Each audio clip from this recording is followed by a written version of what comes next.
you can spend approximately 500 to 1,000 hours on all this. I believe it. And that's with hiring most of the workout. 500 to 1,000 hours.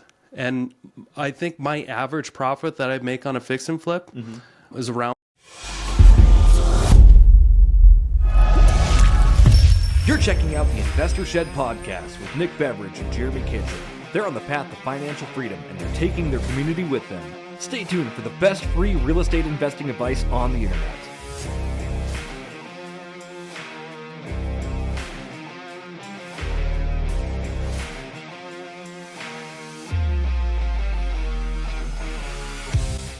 Welcome back, everybody, to the show. This is Nick Beveridge here with my co-host, Jeremy Kitchen. You're listening to the Investor Shed podcast. You're Good morning. damn right you are. We got a really cool episode for you today, by the way. Today's episode is all about fixing and flipping. Fixing and flipping houses. We've talked about it in the past, like specific case studies, but I don't think we've ever covered the subject in general and in depth like we did today. This is like an episode where I think Nick and I both have a lot to talk about. We went over on time, but it was all really good content and it was all really informative. So if you're looking to get into fix and flipping, this is going to be the episode for you. Yeah, I apologize. I felt like I prepped myself pretty well, and we got through the intro part, and I had like 8 segments I wanted to go through, and I think we got into 2, and then we started running out of time. Yeah. So maybe we'll do a part 2 episode of part Fix and 2 Flips. part 3 on that for sure. So what kind of food should people be enjoying in this episode, Nick? Tropical tangerines. Tropical tangerines. Don't get the untropical ones. Those are gross. Yeah, you don't want the Eskimo ones. Gross. Eskimo tangerines are full of mosquitoes. In frozen tundras. It's not exactly where mosquitoes thrive, but I see why they thrive inside of tangerines. You got me there. Good job. Tropical tangerines, ladies and gentlemen, from the tropics, not from the Eskimos. You heard it here first. Enjoy the episode on fixing and flipping. Enjoy. I'm pretty excited. We are going to talk today about fix and flips. I freaking love fix and flips, man. This will be a really good subject.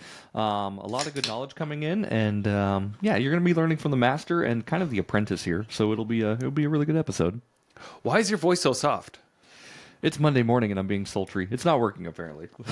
How was your weekend? It was good, man. It was good. Busy as always, but life's good. Can't complain. Sorry we missed your game night. Oh, that's okay. Nobody showed. Well, at least it wasn't just me then. It was a 5-minute head start. Yeah. Yeah. 5-minute heads up. That's okay. But let's dive into this today, Nick. So fix and flips is the topic of discussion today. Yeah, and I don't think we've done one episode where we just talked about the topic in general. I mean, I know we've had case studies where we've talked about certain fix and flips and that kind of stuff. But I don't think we've actually like gone deep into the actual subject itself. Let's dive deep then. And me, myself, so I've, from what I can see over the last 10 years, I believe I've done about 30 fix and flips. I looked this morning. I tried to use my brain, memory. How'd that work for you? It hurt. So I went to my email and I was like typing in our LLCs and settlements and trying to just pull up the old records. So I kind of put it all in a spreadsheet. I'm like, okay, it looks like I've done about 30 fix and flips. Sure. And what people need to know is you've done more than 10, less than 100. So Right. vague number there, but it's actually accurate. So you've kind of been around the block as far as fix and flips go, and you've been doing this, like you said, for about 10 years. So you've grown quite accustomed to how it actually works and what you should be looking for. Yes, and I would like to clarify here, I am not an expert. It doesn't mean I'm good at fix and flips. I just believe that I have experience. Right. That's it. Yeah. I think when you've done 30 fix and flips, you've gained some experience and you can share some bit of knowledge, Right. but it doesn't necessarily mean that you're super good at it. Right. Or that you're an expert. Right. Which I don't claim to be either of those, but I do claim to have experience. Yeah. And I'd like to share you what I've experienced. Yeah, and I think honestly, Nick, your experience will go a long way to the listener and the viewer, because you've been a part of so many deals. Like you again, you know what to look for, you know what to look out for. Hopefully by now you're starting to learn that stuff, right? Like, I mean, like me as an apprentice, like I don't quite know what to look for yet, And that's okay. and that's okay. You're right. I'm still Totally. confident in doing it, but like I'm not like I can't analyze the deal as fast as you. Yeah, Right, and, and you know and the that's deep totally dives fine. into stuff, so. Yeah, and hopefully by the end of this episode, if you stick around till the end, you will be able to maybe analyze as quick as I do. Yeah. And analyzing is just a start. Yep. You know, it's just the rough math. If it's a quick yes or no, or I need more info. Well, let's start there then. If you want to start at the beginning, obviously analyzation is one of the first steps you should absolutely be looking at before you decide to get into a fix and flip property. Well, hold up. So for those that haven't listened to us before, because apparently we have those now. We have listeners that haven't listened to the last 100 episodes we've done. Welcome to episode 10 something. I've just announced that, I've done so many fix and flips and stuff, 30 or so. But that doesn't mean that you haven't done anything. Right. Tell us how many projects have you been involved in? Let's see if I had. I don't have it all laid out in front of me too. My memory isn't exactly like, oh, I've been doing this many properties, but like 4 to 5, I think, is like the number of flips I've been actively involved in. So, yeah. a lot of those have been partners with you. I've partnered with other people. I've done hard money lending on flips, so like I gained that knowledge and that side of it as well. So you're not coming at this with complete ignorance. No. You've got some experience under your belt. So I just want the listeners to know that, right? And just don't make any preconceived judgments on Jeremy's part when we talk about this stuff, because he does have experience so far. But I'm also like, I'm in a stage in my life where like I know I don't know everything, and that's A-okay. I tend to partner with people who know more than me, who have done it better than me, and I can make wins for both of us. But I haven't done everything, but that doesn't mean, again, like Nick said, I'm ignorant on the subject. I'm still open to learning, and I think that's the best place for a lot of people to be, to know that you don't know everything. True that. So here's what I've learned overall about fix and flips is that it's not really real estate investing. Okay. And I say that because Dave Ramsey said it.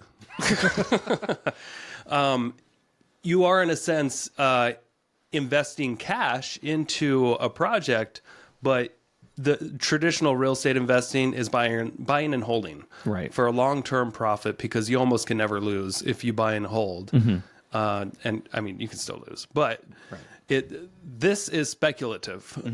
This is high risk, potentially high rewards, and can be very high losses sometimes if you're not doing it right. So it's a very risky game. It is a job. It's not passive whatsoever. Yeah, I mean, you can get it to a spot where you have your team in place that does everything, and you can make it passive, absolutely. But I think you have to climb a few hurdles before you even think about getting to that point. And I'm going to counteract you just a little bit here. I know you talk about flipping is not real estate investing, and on its core, yes, you're right. But you are technically investing in real estate. Like you're buying a property in hopes to turn a profit. And right. It's short term. Yes, it's short term real estate investing is how I would consider it. Yeah, it's short term. It doesn't have to be, for sure. Yeah. I mean, it's short term capital gains. But what you got to know is that when it comes to like how you're doing your taxes, this is a job versus investing long term. Sure. This is when it comes to separating out the assets and what your main goal is. And your goal can change. When fixing and flipping a house, you can decide halfway through, man, I'm going to keep this. Yep.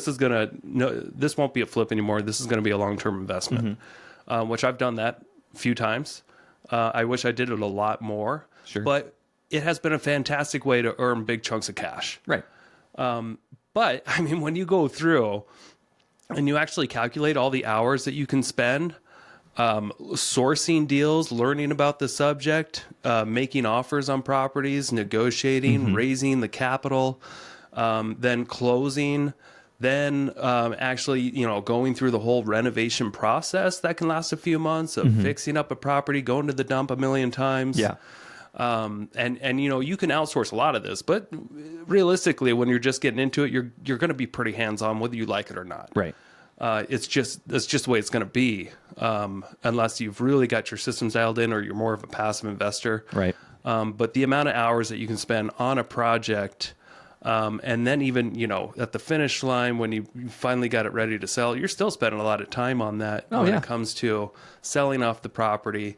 And then you get your payday sometimes, but it's still not over. I mean, you still have to do accounting and you still have to finalize the books for the next year and that kind of stuff.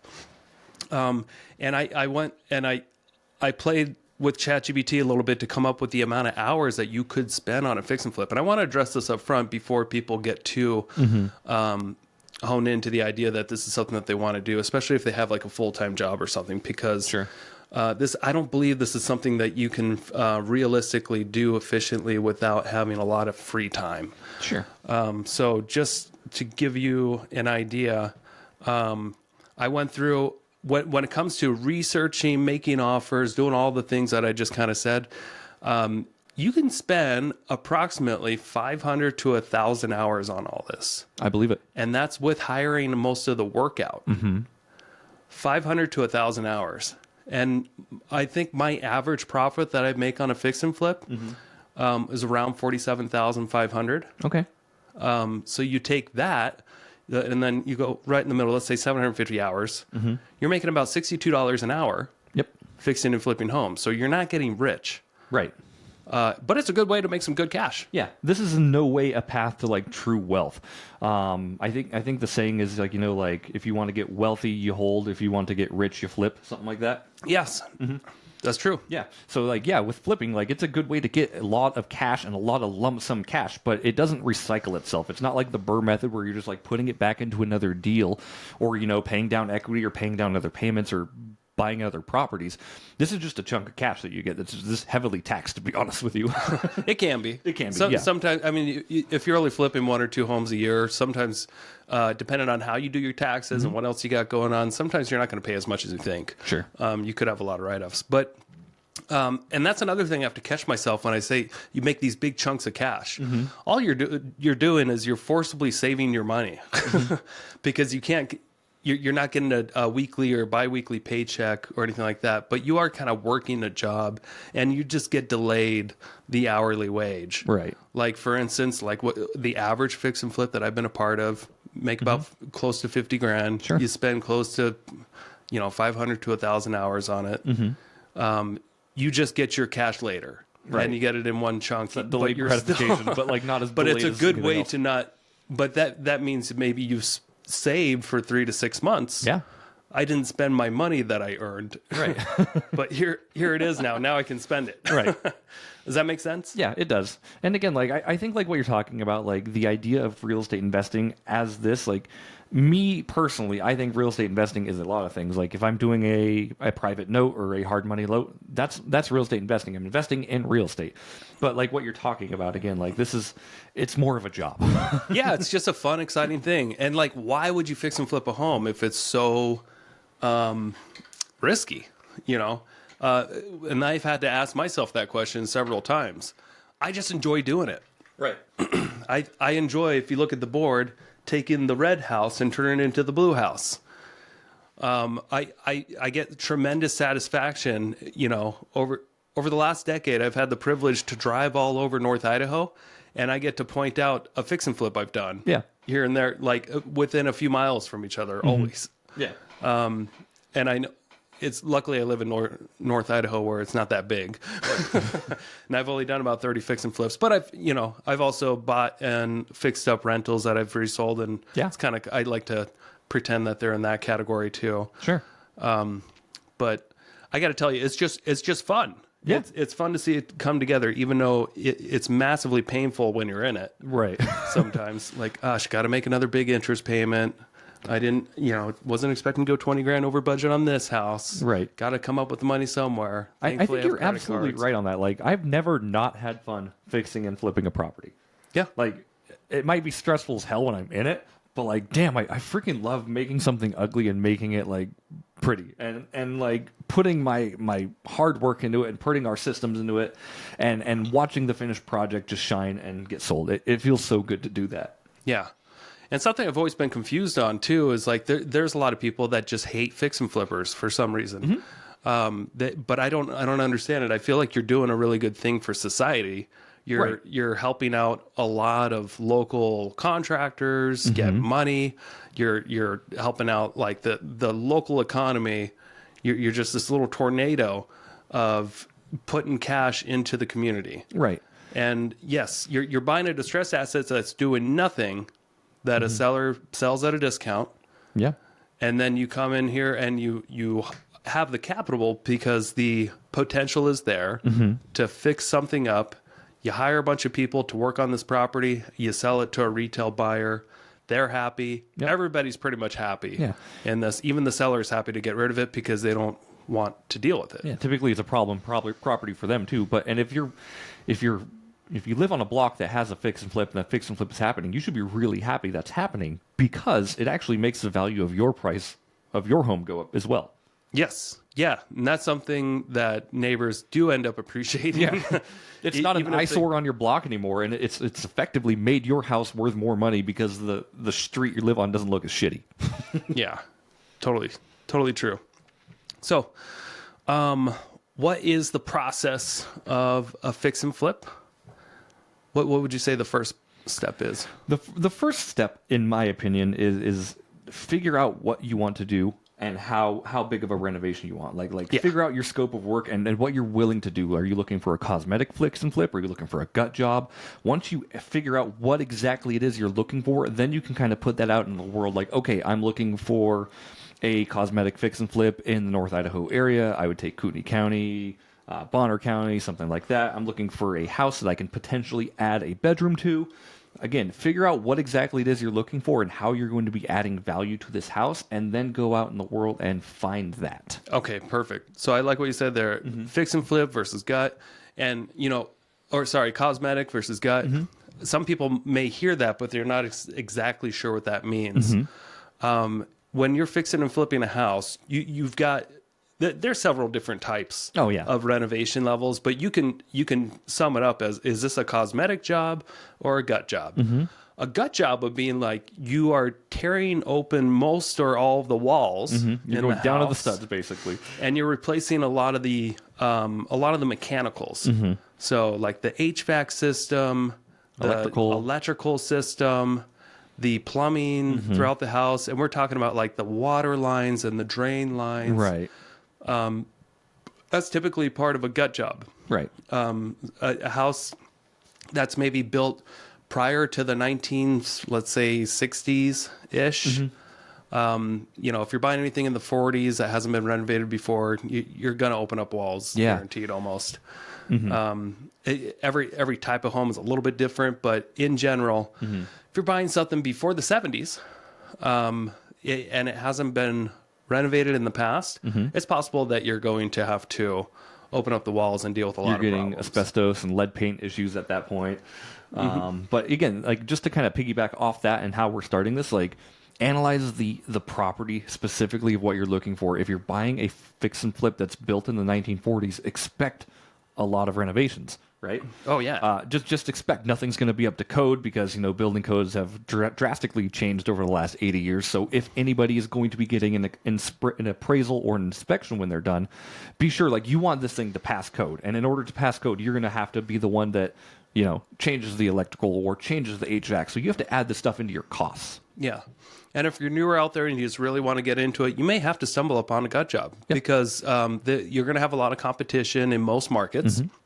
And the investors that have the big bucks that are willing to really pound the pavement and drum up a lot of potential deals off market, they're going to want the good ones. The good ones are the homes that don't really have any, big issues, foundation issues, mechanical issues. They're the cosmetic flips because they know the faster they can get it done, the more money they're going to make. Right. So it is nice to have the idea. Okay, well, I just want that then, and I just want the 70% deals, and which we'll talk about in a minute here. Sure. But sometimes you have to kind of adjust your expectations based off your experience and how much work you're going to have to do just to get used to this.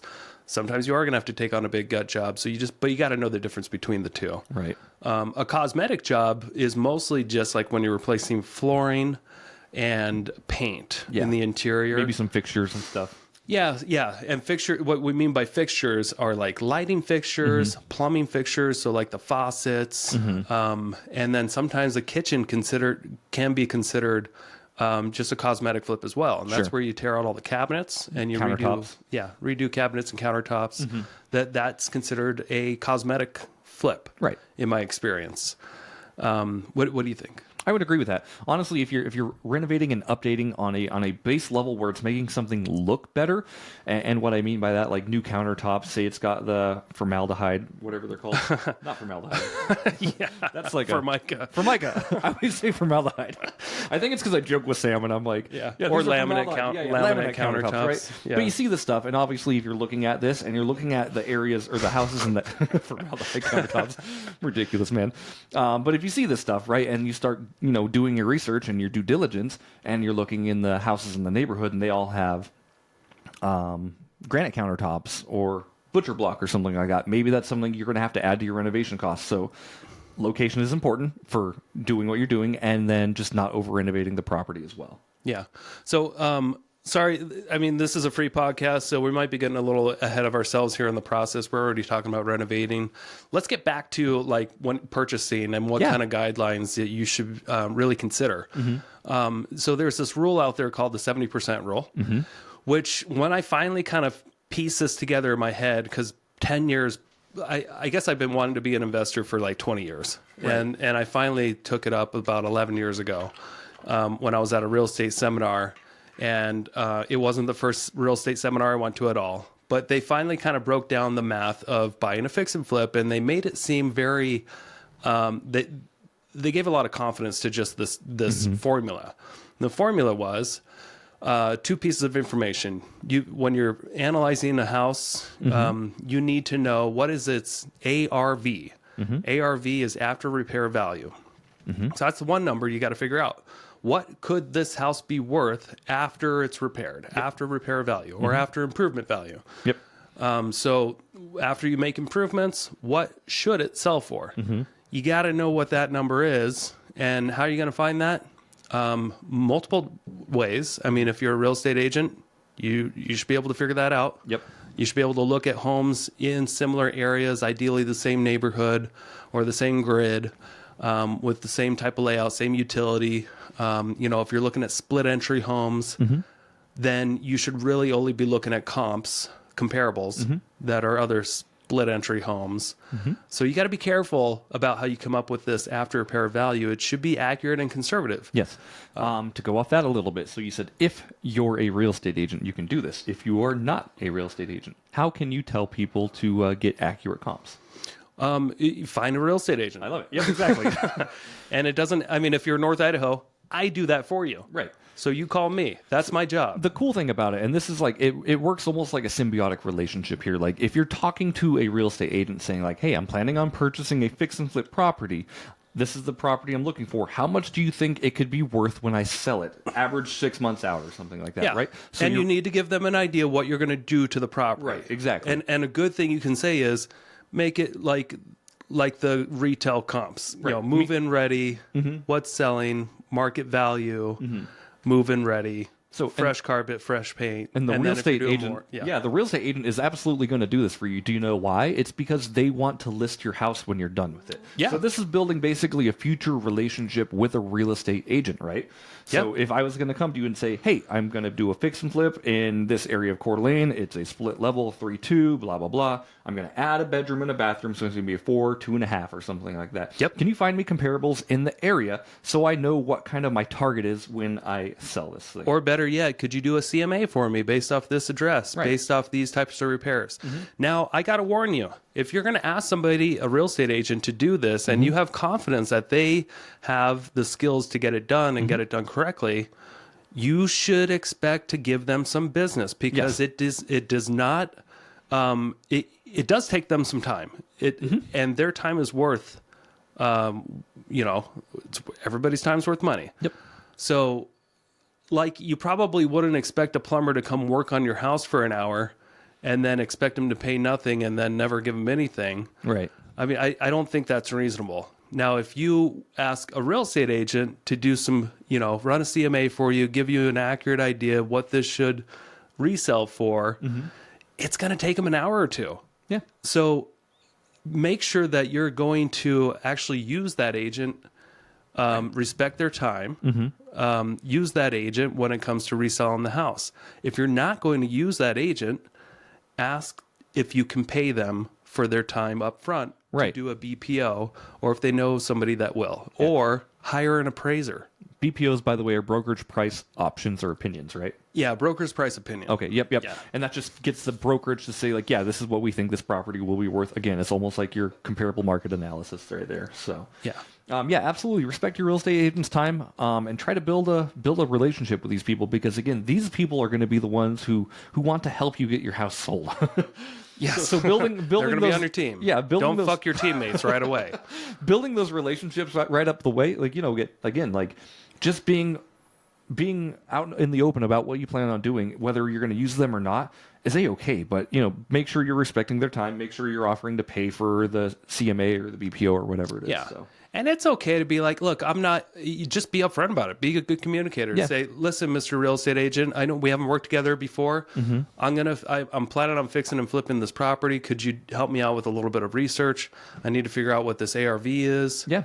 It's going to take some time of yours, and I'd really honestly like 2 opinions from 2 agents. Right.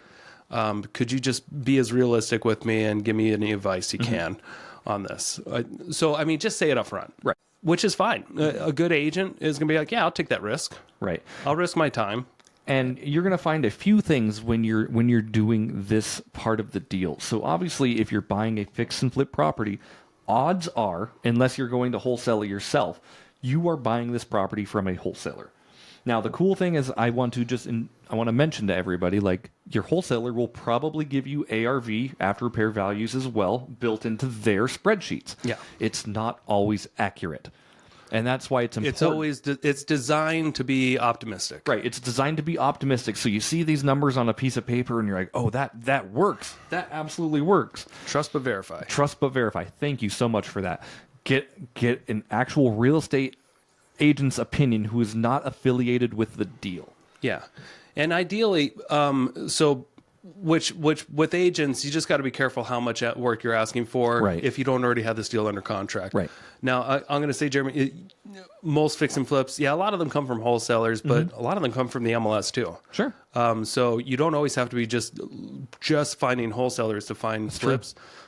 Find a few real estate agents that deal with a lot of investors in the area and ask them all to send you properties that come up in the MLS that could make sense as a fix and flip. Yeah.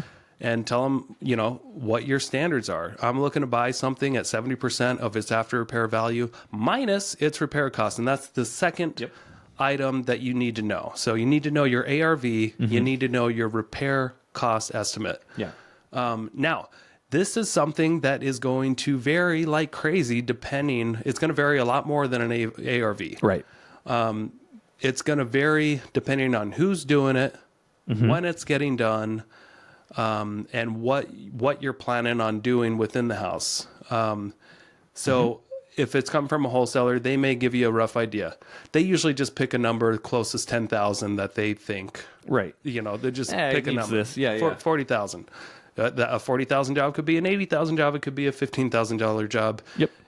When they say 40,000, just expect that it needs at least a cosmetic job or more. Right. But this number is usually acquired by experience, or an actual bid from a contractor. Which, when you're looking at wholesale deals, likely it hasn't been looked at by a contractor, Right. And it takes a contractor so much longer, so much more time to put together a bid. So I would hold off, if I were you, on asking a contractor to give you a bid on a property unless you already have it under contract. Right. Unless you're absolutely serious. You're within your due diligence period. Yes. And when you're within your due diligence period, if you're under contract, and this is where you've given a buyer or a wholesaler some earnest money, you've signed a contract, you have 30 days to close, or 15, or 23, whatever it is, you want to give yourself some time to do an inspection. Yes. No matter what, always get an inspection. Even if you're the most experienced real estate Yes. fix and flipper, for God's sakes, get an inspection on your properties. I buy inspection reports on flips I do.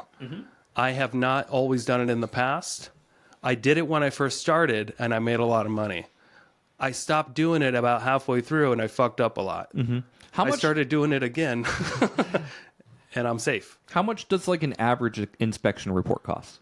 $400 to $600. Yeah, that's absolutely worth the cost, because if you end up if you're planning on spending, $20,000 renovation on this property, and an inspection report comes back and says, oh, you need $80,000, that's a big difference in the deal right there, and that's worth $600 to know that up front. Yeah. And an inspection report isn't going to catch everything, but it's going to catch a lot more than you will before you ever, because that's their job. Right. Their job is to go through and look for all the problems and put it on a report. And it is worth its weight.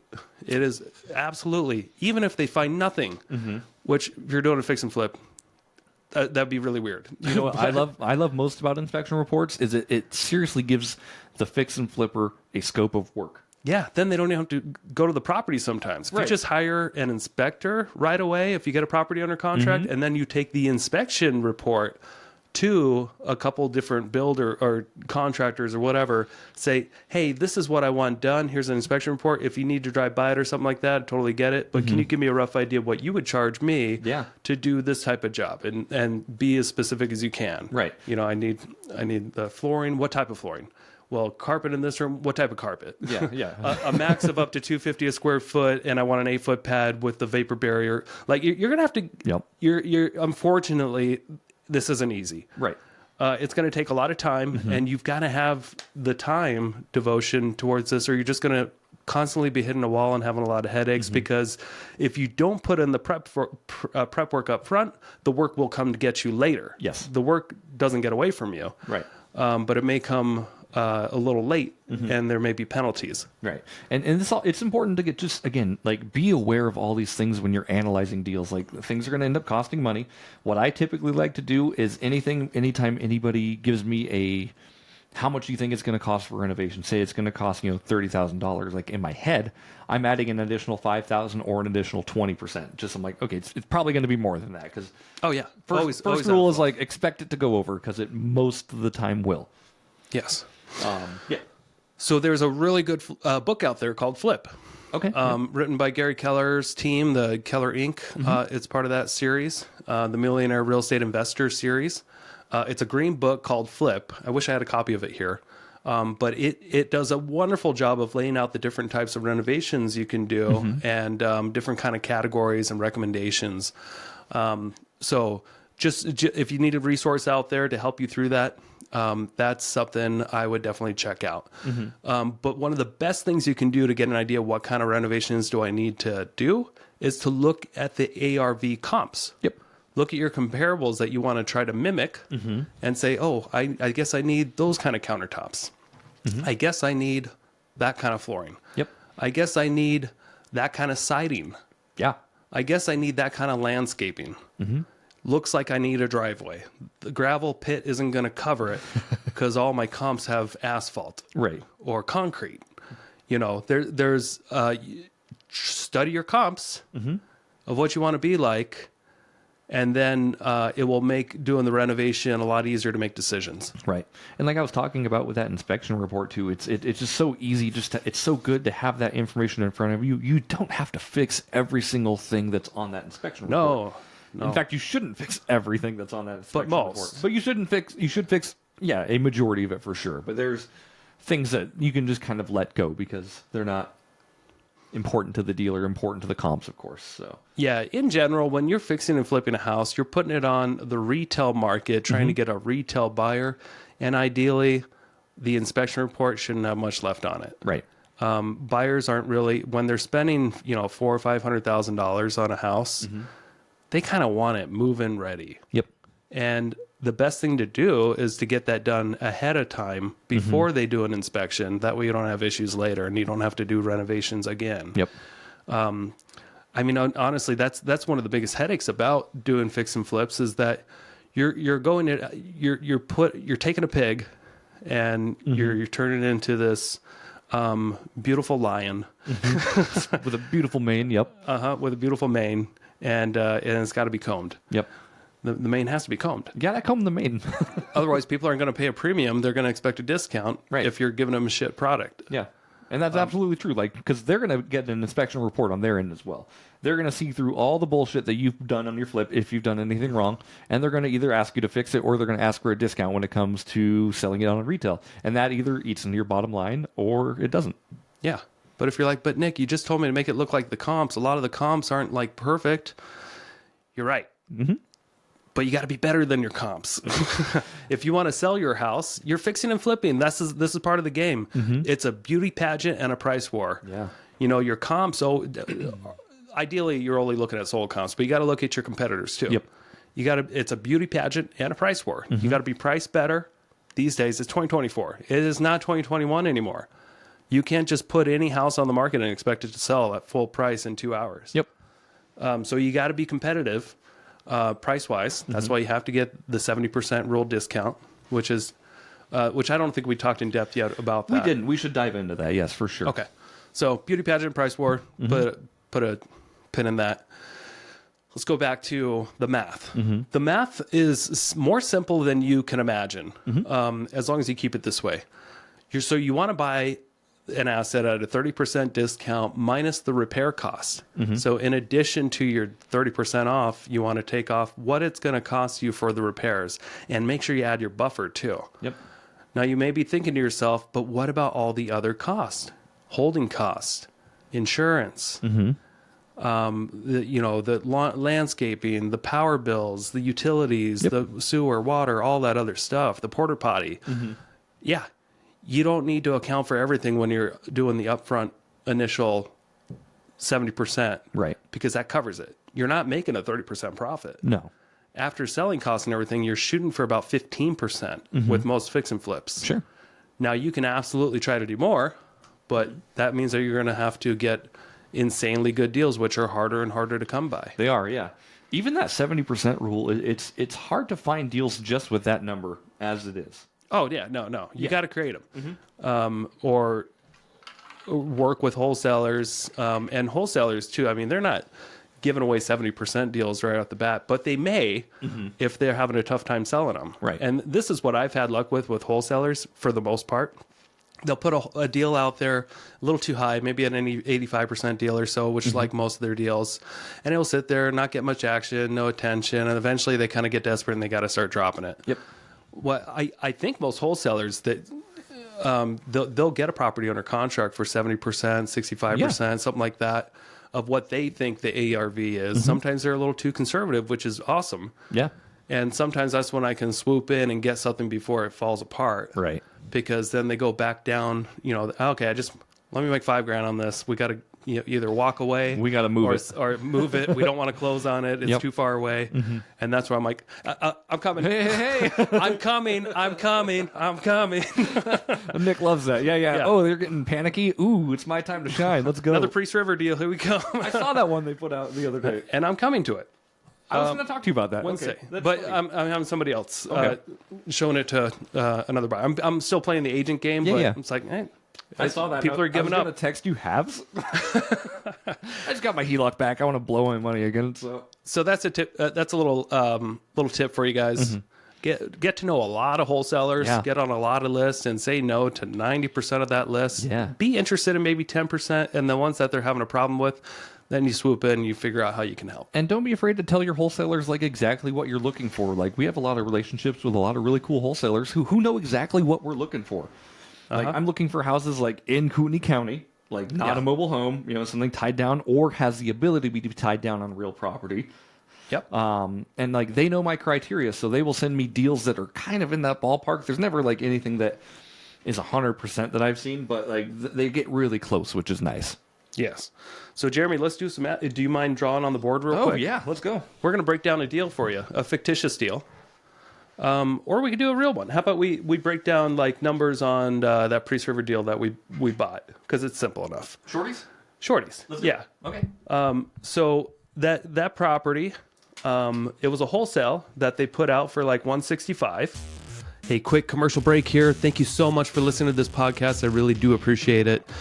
If you want to give back, let me help you buy a house, or I can help you sell a house. It's the only way I make money when I'm not investing in real estate.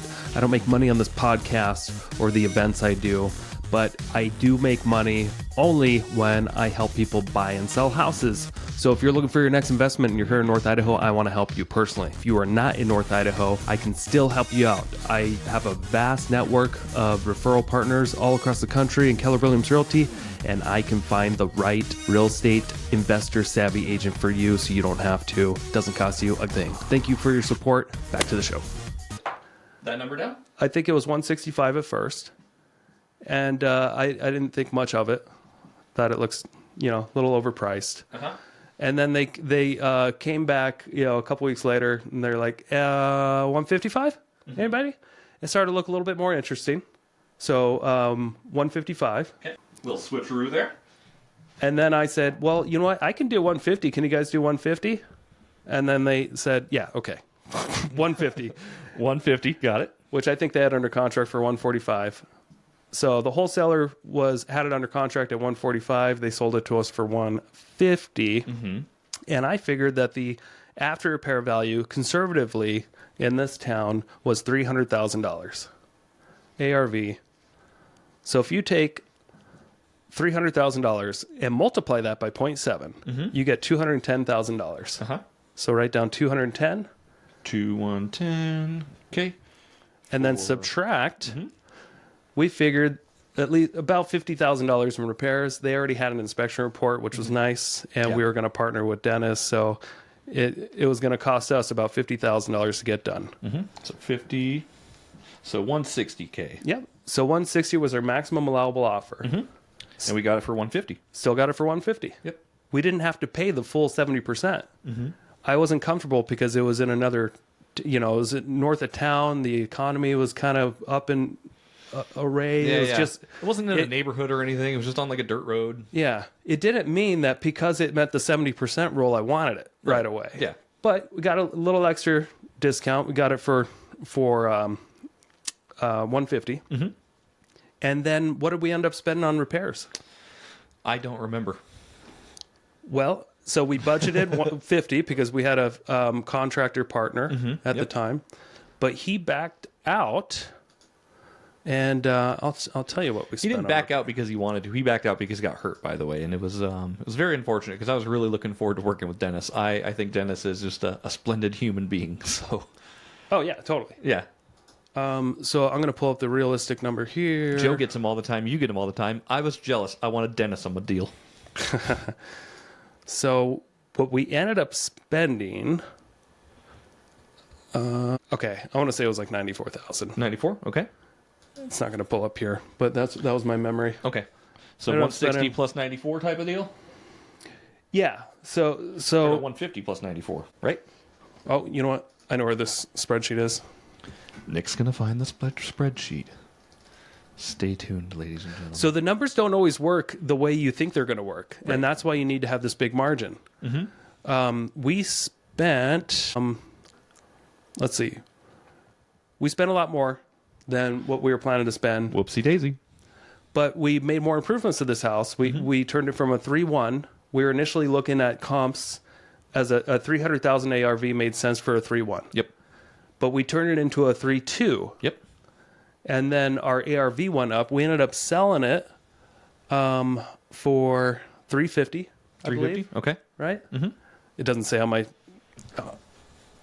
P&L because it only shows the money that it brought in. Can you? I thought it was on the market. Can't you? Yes. Trying to avoid dead space here. I thought it was 350 or 4. I can't remember. It's been almost a year since we finished that deal. So. And we actually have a full breakdown of this deal. It was called. It was another fix and flip or something like that. What was it? Do you remember the name of that episode? It was this season. No. It was about 20 episodes ago. But the thumbnail is like me pushing a wheelbarrow. No, yeah, that was fun. Okay. Shorty. It's 105 Shorties, right? Shorty's Lane. Here it is. Okay. Okay. So we estimated that we would spend $50,000 initially on repairs, that we can sell it for $300,000. We ended up selling it for $359,000. $359,000. What did we put into it? We spent, and so my spreadsheet doesn't show me immediately like it shows me all the costs, like title and escrow and insurance and all that stuff. Sure. So it's going to be hard to describe over the air. Yeah. But I can tell you. Are we estimating about 100? Oh yeah, yeah. It was about $100,000. Okay. I know that we had a net profit. I had a net profit of 50,000, 49,000 something, and that's with paying you a partner split of 15,429. Right. I was 25% partner in that deal. So we made about 65,000. Right. So the gross profit, we still made some good money. We went way over budget. There was a septic system that we had to install that cost an extra 16 grand. It was a cesspool when we got there. Yep. We spent about an extra 40 grand in labor because we didn't have our labor partner. Yeah. But we did partner with really cool people that time. Like we partnered with your contractors who wanted that RV. yes. And that saved us about 10 grand. Yeah. That was pretty cool. But because we bought right, you know, we bought a property for 150,000 that we knew initially had an ARV of 300,000.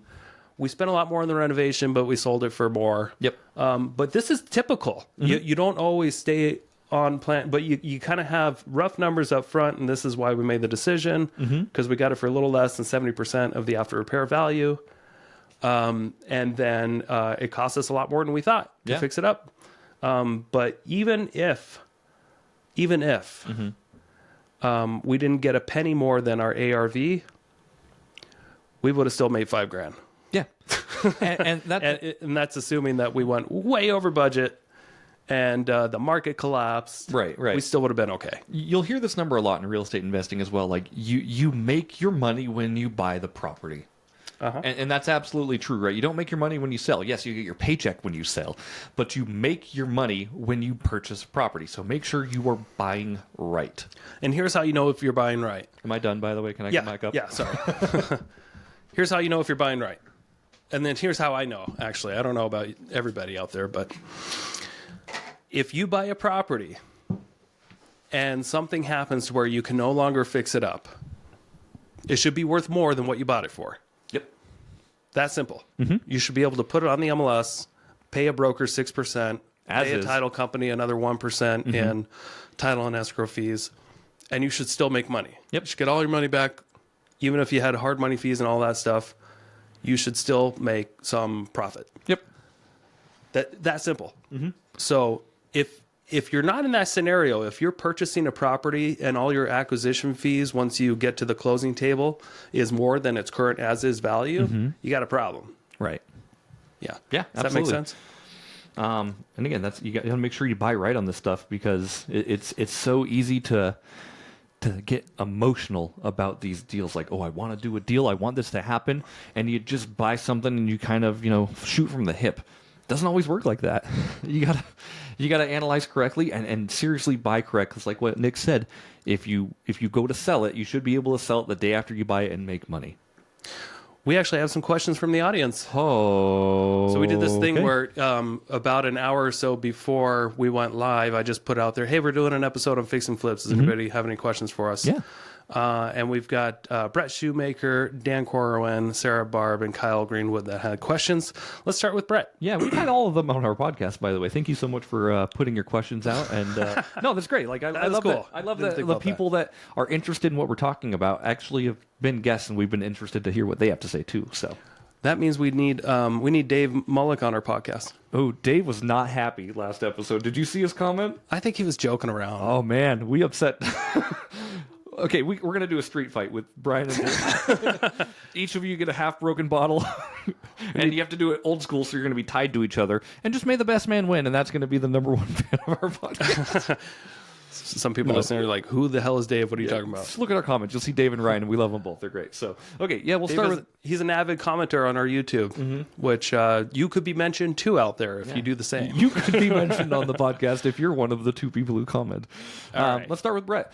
So Brett says, what's the difference, if any, in your approach when you know you're going to flip it versus hold it? And Such a good question. I love that question. Why That don't you is go ahead great. and start? Okay, so mine is the very first thing I think of immediately is, would this work as a rental? Right. And the first thing that I also have to put myself in the situation is, do I have to have a partner? Am I buying this with somebody? Was this brought to me by somebody that wants to partner with me as a fix and flip? Yep. If that's the case, most likely it's not going to work as a rental. Right. But if I'm making an offer on this without anybody knowing, and it's just me, most of the time I got to see, would this work as a rental too? Right. And most rentals most fix and flips that I've gotten into in the past, they've had to pencil as a rental too. Right. Or else I wouldn't buy it as a fix and flip. That was one of my criterias. It's harder and harder these days because of where interest rates are and that rental rates haven't caught up Right. to what your mortgage payment and stuff would be. Sure. So that's why I've been buying in the lower price points. Right. Because it's still got to work as a rental too. Right. So wonderful question.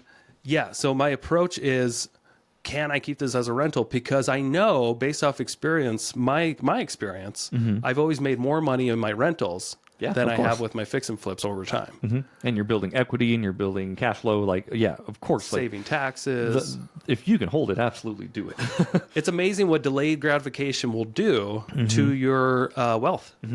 And to put in my 2 cents on this question, it's almost what Nick says. Like, anytime I do a fix and flip, like, the first thing I look at is, can I keep this as a rental? Do I have the funds able, or do I have the resources available to keep this long term? And even if I'm working with a partner, like, I've asked this, I think, on all of our deals, like, what are the chances of we keeping this into a rental? Yeah. Like, how does it work like that? Like, show me on paper how it looks like. And our first deal, we're like, hey, let's do it. After we went through the trials and errors of trying to sell it, then we're like, let's just keep it as a rental. Right. We wanted to at first because it had an ADU, but we never got to see the inside. Once Sure. we learned during a renovation that this ADU was kind of pointless, Yeah. then it didn't make as much sense as a rental anymore because it wasn't going to cash flow. Right. But once we could found drop out another 20 grand into it, make it make sense. Yeah. But then that doesn't make sense. But as we were renovating that property, rental rates skyrocketed. They did. And it made sense to keep it as a rental. So we decided to do that for a while until it didn't work out anymore. Yep. And tenants stopped paying. We needed some cash. We already juiced that property for as much as we wanted. It made sense when it made sense. And I think this is going to go up to your own personal discretion. Like, are you looking to make a lot of money in a little bit of time and put that money into a different deal? Then flipping's probably the best for you. If you're heavily invested in this property and making this property, putting it into your portfolio, like analyzing the rental deal, analyzing the rental market, analyzing how much money you're going to have to put in on a conventional loan or an FHA loan. Obviously, you're probably not going to be moving into it. So Yeah. it's going to be conventional if it's investment. Just how much money you're going to have to put in and what resources it's going to pay dividends, and how much do you expect it to grow annually with rents and appreciation. So just analyze those numbers. Do you want to play for kind of short term or long term, and kind of start building out your portfolio in that way? Yeah. And a lot of people that I hear from that want to be real estate investors, they kind of think that there's this path in their mind of, I want to start wholesaling first, and then I'm going to maybe get into fix and flips, and eventually I'm going to have long-term rentals. Yeah. And if that's the goal, then why not skip a couple steps? Right. See if you can just go right to the rental. Go right to the rental. You can still fix it up and refinance it and keep it. Yeah, interest rates are higher, but if a couple of interest points are going to make all the difference, maybe you should be buying at a lower price point and Right. something that makes sense. Yeah. So yes, I've struggled with this in the past myself, and I've coached a lot of people through it. Absolutely, for the people out there that their whole goal is to have rentals, Right. and their whole goal for flipping a house is to generate some cash so that they have some cash to have a rental. You've already got the property. Right. You've taken the biggest step of acquiring something and fixing it up. Yep. Do you really need the cash right now? That's what you got to ask yourself. Right. Or could you leave it in the deal, refinance it, keep it as a rental, and just have that security blanket, knowing that someday you can take that cash if you really need it. Right, because what you said, you can do, like, you can fix up a property and then say its ARV is, for easy math, say it's 400,000. Say you have 300,000 into the deal, you can refinance for 300,000. Yeah, You didn't take a payment, always, but not always. but not always. But like in this scenario, say you didn't take a payment, and now you have 25% equity. And maybe that works as a rental for you at those numbers, right? So just analyze how much you have in and analyze how much you're going to make. And if it makes sense, definitely try to keep it as a rental. And this is why you shouldn't quit your day job. Right. Because if you quit your day job to fix and flip homes to someday have rentals, good luck ever qualifying Oh, yeah. to be able to refinance that property. You may just need that cash because you've quit your regular job. Right. But if you can fix and flip one house a year and have a job, and then maybe every other house you keep as a rental, you're going to do well. Yeah. I promise you. Yeah. Good things will happen. And I think, honestly, like, even if you're just fix and flipping, and you're being intentional about what you do with your paychecks, like, is it going into another fix and flip, or is it going into getting a rental, or is it going into a different savings where you're going to be lending money? Like, just make sure you know what you want to do and start following that trajectory. Yeah. So, it took me a couple of years. Well, actually, no. My first year fixing flipping was 2014, and then I bought a rental the next year, and then I bought another rental, and then you, if your goal is to buy rentals, maybe don't fix and flip. Right. I would Maybe just look at properties that you can buy, fix up, and rent out. Right. And I guess, to kind of piggyback off that too, like, I wouldn't even, if you're just looking to get rentals, like, I don't even know if I'd bother with a fix and flip. I'd try to just find things on market that made sense, that were like, good. But doing the BRRRR strategy is just I think a better way. Sure. When it makes sense, of having less cash into a deal. I agree with you, yes. Because you can be creative about getting into a fix and flip with hard money or partners, and then you can cash them out when the project's done. And if there's enough equity there, which the goal is to have at least 30-40% equity. Yeah. If you can have that much, refinance it, get some of your money back that you put into it. But if you don't need the profits, if you can leave most of the profits in the deal, and then you have another source of income coming from somewhere, your regular job or your other, if you're a power washer, so whatever you're doing, that, in my opinion, is the best way to build wealth over time, is to try not to sell these things. Because looking back, like this morning, at all the houses that I fixed and flipped from like 2015 to 2020, good God, if I would have kept them, it would have been hard to move on to the next, of course. Of course, yeah. But I had a job. I was a real estate agent. I was bringing in enough income. I didn't need to always get those profits. Sure. To move on to the next deal. Yeah. I could have refinanced most of them. Coulda, woulda, shoulda. Coulda, woulda, shoulda. Yep. But this is why we're having this discussion, so that you can learn from my mistakes. That was one of my biggest mistakes, flipping homes, was not keeping them. Yeah. And I mean, like, if I could have kept all of the fix and flips that I worked on, I absolutely would have tried to make it happen, but it just wasn't feasible. Most of the times I ended up needing little bits of cash, or I needed to get paid back to put money into another deal. It always, like, refunds into itself, is what I've noticed. Yeah. Dan Corwin says, he had a couple of questions here. One of them we kind of went over. He says, what does renovating look like? We kind of dove into that a little bit. What does over-renovating look like? Over-renovating. Oh, sorry. Over-renovating. So read the question, fool. No, thank you. Yeah. Okay, good question. Yes. Over-renovating is something that I don't think it's easy to do. I think it could be easy to do, and I'll let you kind of dive into it here, but I want to just say, like, again, I think people get so involved and, like, tied up in these properties. It's emotional versus logical. They like, I want to make this thing the best, and I think a lot of people have problems with that, Nick. Yeah. So, okay. Over renovating is when you're doing more than what's needed for the comparables, right? Because you're always trying to mimic and maybe be a little bit better than comparables. But it doesn't. Over renovating might be, I'm going to fix and flip this house, and instead of putting LVP flooring in that I can get for $2 a square foot, I'm going to spend $450 on this nice bamboo flooring. Yeah. Because I'm pretty sure buyers will pay a premium for this. Yeah.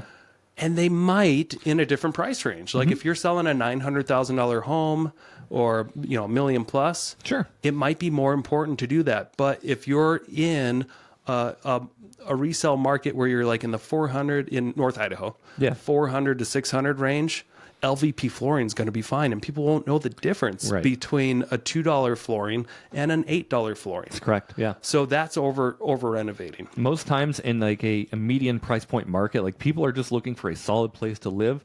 That's pretty much up to what the neighbors have. Yeah. So they want to keep up with the Joneses too. So, like, again, just kind of rip off and duplicate what everyone else on your block has done, and shoot for that target. Another example of over renovating. Let's say that you're the system that you need a new heating system in the house, and all your comparables in a very affordable low end price point has radiant heating, like either baseboard heating or cadet heating. And let's say you're trying to resell in the 300,000 range in a rural area, and you know that these baseboard heaters are old and yellow, and you should really get a new HVAC system in your mind. And you spend 20 grand to have a retrofitted duct system, throughout the property. Right.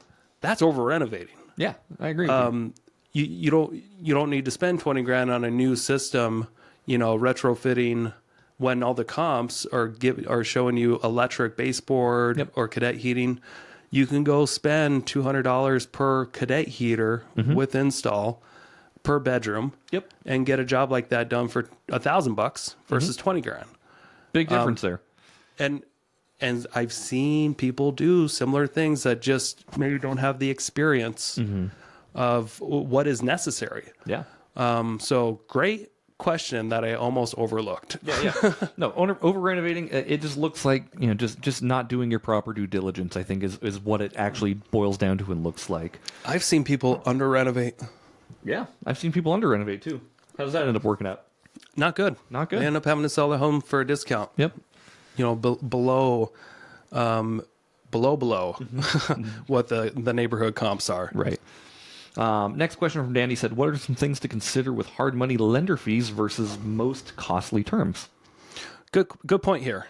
Now, if we may be a little biased because we lend hard money, and I've gotten so many damn hard money loans. Yeah. It's like second nature to me. In my experience, you got to know what the alternatives are. Do you have the cash? Yep. Or do you need help with that? Right. With a hard money loan, what will eat you alive is your time. Yes. That's, in my experience, the biggest expense. If you make, and so here's what's not as big of a deal that most people may make a decision over. If you have one hard money lender that says, I'll give you this loan, here's a typical thing: 12% interest, 3 points. Yep.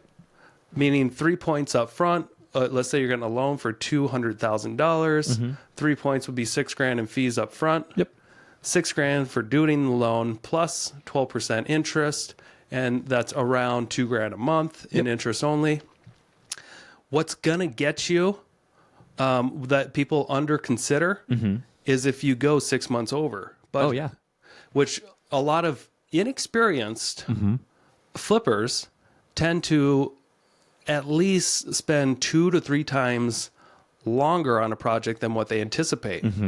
So that's one of the biggest things you need to consider, is that if you are inexperienced, you need to triple your time frames of what you think things may be. If a contractor says I can get this done in 5 weeks, you need to 3 months. budget for 15 weeks plus time to resell. If an agent tells you we can get this done and closed in 30 days, you need to budget for 90 days. Right. Because there's also going to be times where you'll be under contract with a buyer and it falls through at the last minute, or it falls through a couple of times, or it may sit on the market for 3 weeks. You need to budget appropriate time frames and just hope to be better. Right. So what will eat you alive is going over on time, because the time is money when you're flipping and fixing and flipping homes.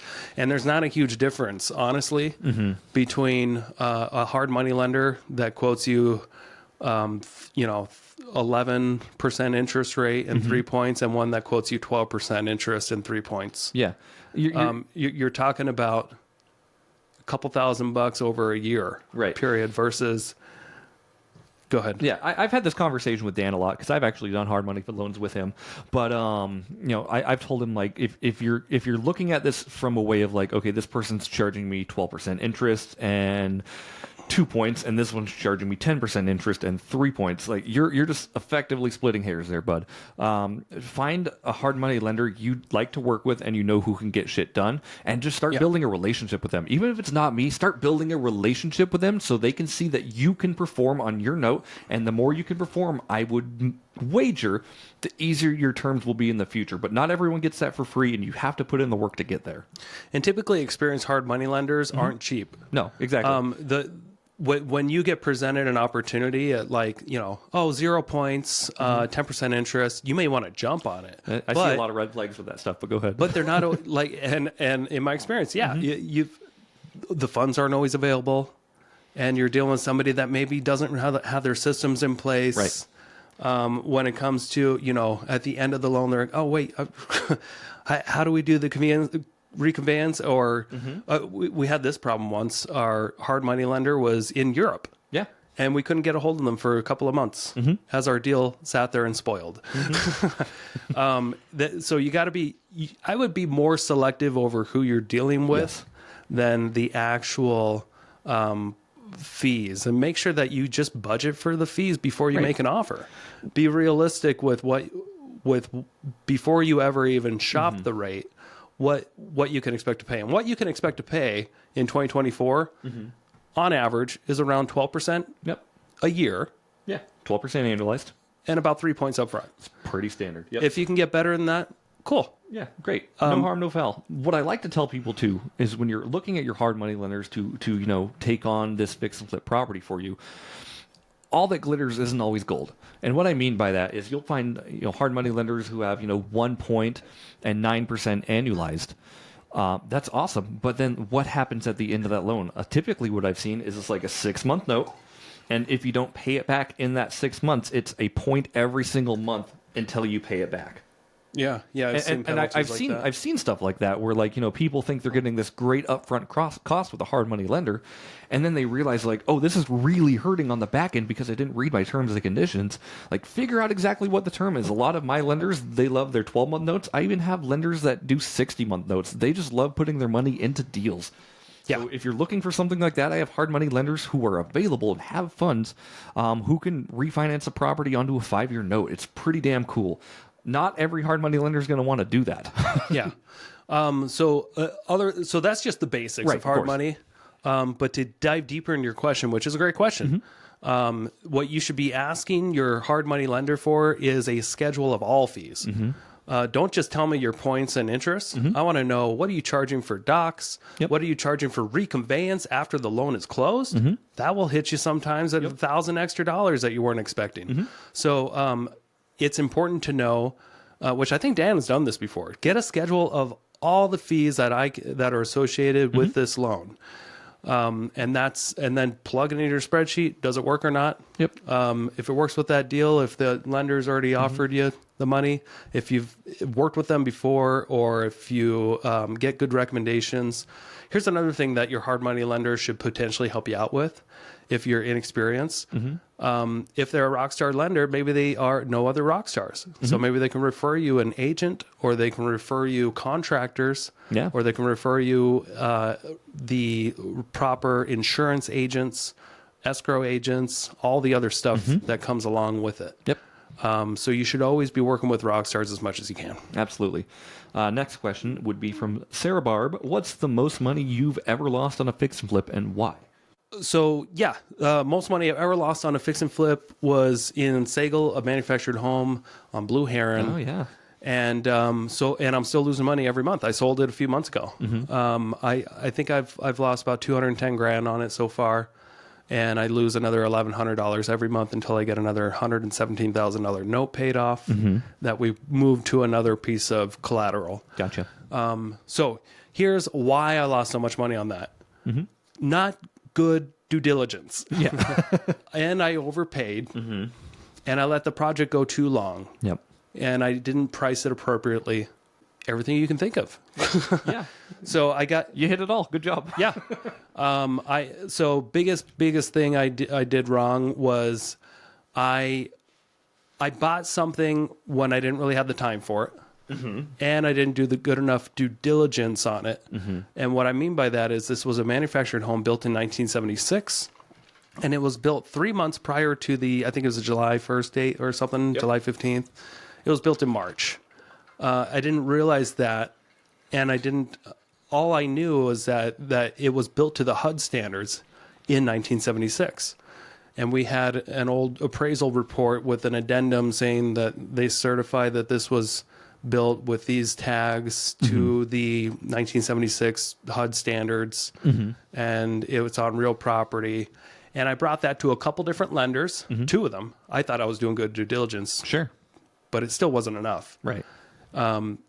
So I brought it to 2 different lenders to check out, and both of them were like, I'm pretty sure you're going to be fine.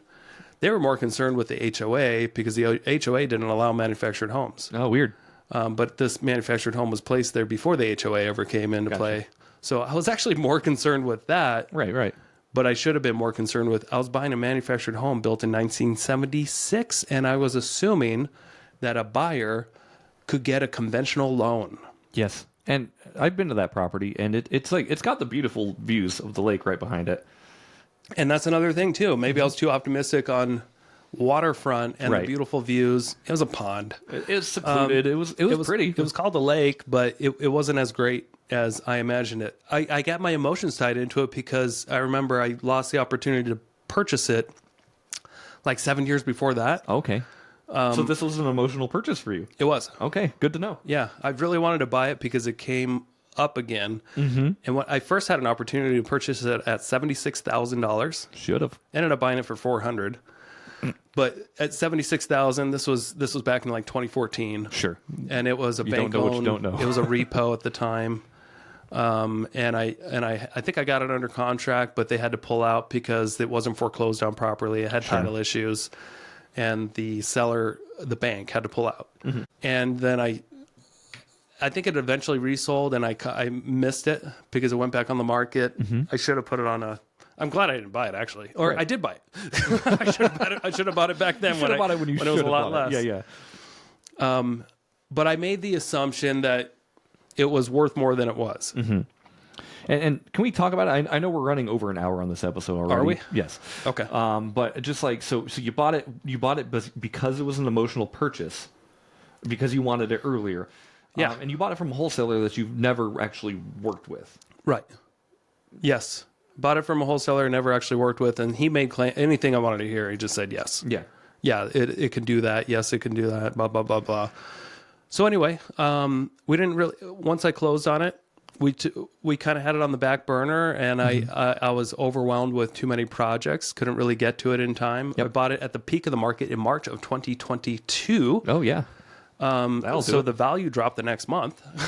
But what's weird, you never know where the rates went peak of the market is. Like Right. you see a trajectory going up, and you're like, great, this is going to keep going up, right? Like trajectory survey says it's going to go up, but what goes up usually must come down. So Right. just don't just look at the market and what the market's doing that month. Like take a look at the last year, right? Yep. Things happen in cycles as well. So like, is this going to end up being a good purchase? Yes, no. That's up for you to decide. Yep. So I took, we under renovated it for the market, which off the comps, it made sense. I put it on the market, but it got no activity.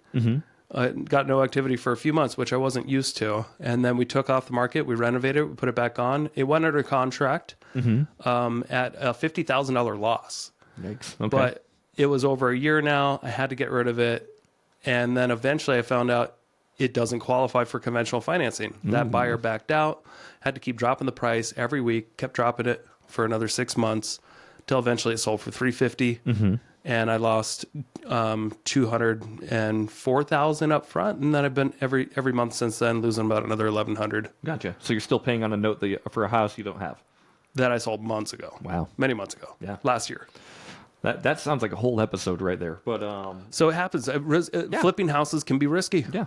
But buying rentals can be risky too. Like I mean, rents can go down. Like it's all risk. Like investing doesn't come with no risk. There's risk in all this stuff. You just have to choose your risk, of course. Yeah. And this ties in well with what Kyle Greenwood is asking. What are some of the mistakes people make when analyzing a property for a flip? The biggest mistake, they're too optimistic. Yeah. That's it. Optimism will kill you. when you're analyzing a deal. They're too optimistic for what it can sell for, and they're too optimistic with how little money it will take to renovate. Right. And they're almost always wrong. And I'd say another thing that people get wrong when they're analyzing a property is it's an emotional purchase like you bought, right? Because you were emotionally connected to this property you were going to buy 10 years ago, and now it came available again. Maybe that's something triggered in your brain, like, oh, this is my chance to actually get the property I wanted, right? Oh, yeah. You got to come at it from a number standpoint. Good due diligence. Dive into the property. What can it actually sell for? What do I actually need to do if it's made in March of 1976? Trigger a red flag in your head, like, okay, this isn't going to be the property I need. Do those things and find those numbers before you finalize your purchase in your due diligence and inspection period. Can't say that enough. Just analyze the hell out of your deal. Don't overanalyze it, because I think you'll get analysis by paralysis there. But run it through a good spreadsheet. Nick's got a good spreadsheet on his website, actually, northidahorei.com, that I like to use for my fix and flips. Yeah, go to free tools, click the button. You don't even have to put in your email. Yep. We'll change that eventually. Yeah. We're gonna get your emails we'll eventually. get your information. For now, it's still free. but it's a good thing, right? So run it through an actual spreadsheet of people who do this for a living, and there's hundreds of sheets out there. You can buy sheets, you can get ones for free. Just find one you like, and as you go, obviously, you're going to end up tweaking the numbers. Like, okay, this sheet doesn't have this formula. Add the formula in, right?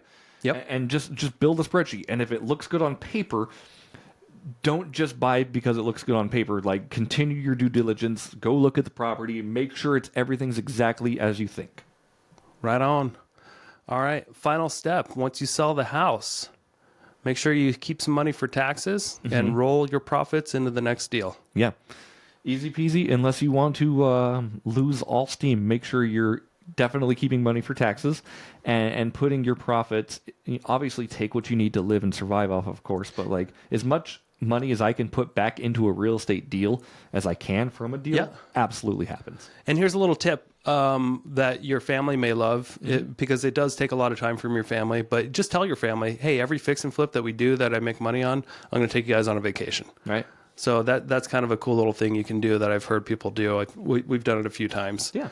But just, if you're making 50 grand on a flip, it doesn't hurt to like maybe take 2,500, $3,000 to the side and be like, I'm going to take my family to Mexico. Right. Every time we do one flip. Yeah. That way they're on board. Right. Yeah. It's a win-win for them too, because obviously, like you said, it does take a lot of time, and it's stressful flipping properties. But again, but it like could be rewarding. You get addicted to making that project like so cool at the end. Just make sure you're not buying emotionally, and buy something that makes sense and something that you want. Right on. All right. Thanks everybody for listening. I know we've gone way over here. Thanks for sticking around. Yeah. If you want to show us some love, give us some YouTube comments. That's our favorite thing ever. Juicy YouTube comments are great. If you would like to hear more of our episodes, go to Apple Podcasts or Spotify. You can subscribe right there from the page. We love 5-star reviews too, so if you found this episode helpful, please leave us a nice review. If you leave us a jerk review, I'm going to be mad at you. I will bite your spouse. He'll do it. He'll bite the fuck out of your spouse. Also, if you feel like you should be a guest on this episode, reach out to us. Yeah. We like you. Yeah, we love you. All right. Bye, guys. What's up, North Idaho people? Hello. Hey, we've got an amazing real estate seminar coming to Coeur d'Alene here later this year. We want to tell you about it so that you'll hurry up and buy tickets. Yes, get your tickets. The amazing Kathy Fecky is flying in. AJ Osborne, the king of self-storage, is flying in. Steve Rosenberg, y'all know him, he's muscly. Brad Chandler, changed your life. Tom Wheelwright, man of the hour. Get a free book too when you sign up. Quickly, do it before the end of the month and you'll get a free book. Thank you so much for checking out the Investor Shed podcast. If you enjoyed your time, make sure to leave a 5-star rating and review on Apple Podcasts and Spotify. Follow along on YouTube, TikTok, and Instagram at The Investor Shed for shorts and promos about each episode. Do you want to be a guest or know someone who has great real estate investing advice and stories? Reach out to us at theinvestorshed@gmail.com.